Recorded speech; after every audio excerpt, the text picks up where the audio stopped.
क्योंकि बाइडेन ने जंग के दौरान पहली बार यूक्रेन का दौरा किया। इससे पहले वो यूक्रेन के दोस्त और पड़ोसी देश पोलैंड तक गए थे, यानी यूक्रेन के बिल्कुल नजदीक। लेकिन इस बार बाइडेन के कदम सीधा यूक्रेन में पड़े, जिसने रूस यूक्रेन जंग की आग में घी डालने का काम किया। वैसे बाइडेन का यूक्रेन जाने का कोई प्लान नहीं था और यूरोप दौरे के दौरान वो पोलैंड जाने वाले थे, लेकिन अचानक उनके कदम राजधानी कीव की ओर मुड़ गए, जिसने दुनिया को चौंका दिया। क्योंकि करीब एक साल से चल रही इस जंग में पहली बार ऐसा मौका आया जब बाइडेन यूक्रेन पहुंचे, ज़ेलेंस्की से मिले। दोनों की मुलाकात की तस्वीरें देखते ही देखते दुनिया में छा गईं, क्योंकि ये कोई मामूली घटना नहीं थी।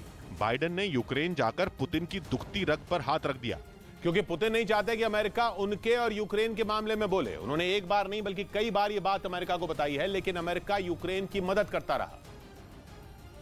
और अब तो बाइडेन खुला खेल खेलने के मूड में है। उन्होंने कीव में करीब 5 घंटे बिताए और जान का खतरा मोल लेकर ज़ेलेंस्की के साथ वहां की सड़कों पर घूमते रहे, जिसके बाद दोनों नेताओं की औपचारिक मुलाकात हुई और बाइडेन ने एक बार फिर पुतिन से कह दिया कि अमेरिका और यूक्रेन साथ साथ है।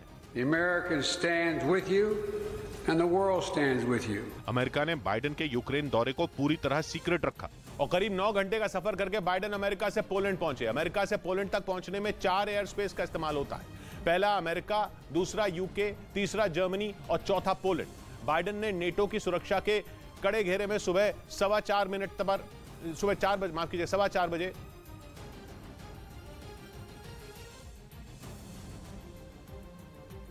पर अमेरिका उड़ान भरी थी और खुफिया तरीके से यूके से जर्मनी तक सफर तय किया और फिर वहां से सीधा पोलैंड पहुंचे, जहां वो ट्रेन में बैठे और पोलैंड की सीमा से ट्रेन से ही कीव पहुंचे। जबकि पिछले हफ्ते तक व्हाइट हाउस यही कह रहा था कि बाइडेन के यूरोप दौरे के एजेंडे में यूक्रेन शामिल नहीं है।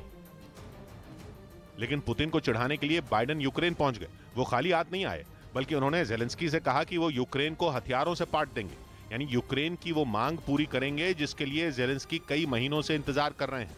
खबर है कि बाइडेन ने यूक्रेन को $500 मिलियन यानी करीब 4,000 करोड़ रुपए के हथियार देने का वादा किया है। मीडिया से बातचीत के दौरान बाइडेन ने खुद कहा कि वो यूक्रेन को गोला बारूद और तोपें देने वाले हैं। इसके अलावा कुछ और हथियारों पर भी बात हुई जो पहली बार यूक्रेन को मिलने वाले हैं। मतलब 24 फरवरी से पहले यूक्रेन पहुंचकर बाइडेन ने बता दिया कि वो यूक्रेन को हारने नहीं देंगे। भले ही ये जंग उनकी सेना नहीं लड़ेगी, लेकिन उनके हथियारों से लड़ी जाएगी, क्योंकि बात अब बहुत आगे बढ़ चुकी है, जिसकी वजह से दुनिया पर खतरा मंडरा रहा है। क्योंकि 24 फरवरी नजदीक है, बाइडेन ने अपनी चाल चल दी है और अब पुतिन की अगली चाल का इंतजार है। उधर यूक्रेन ने दावा किया कि पुतिन ने समंदर में अपनी परमाणु पनडुब्बी भेजी है, जिसके लिए उन्होंने बाइडेन के यूरोप दौरे का वक्त चुना।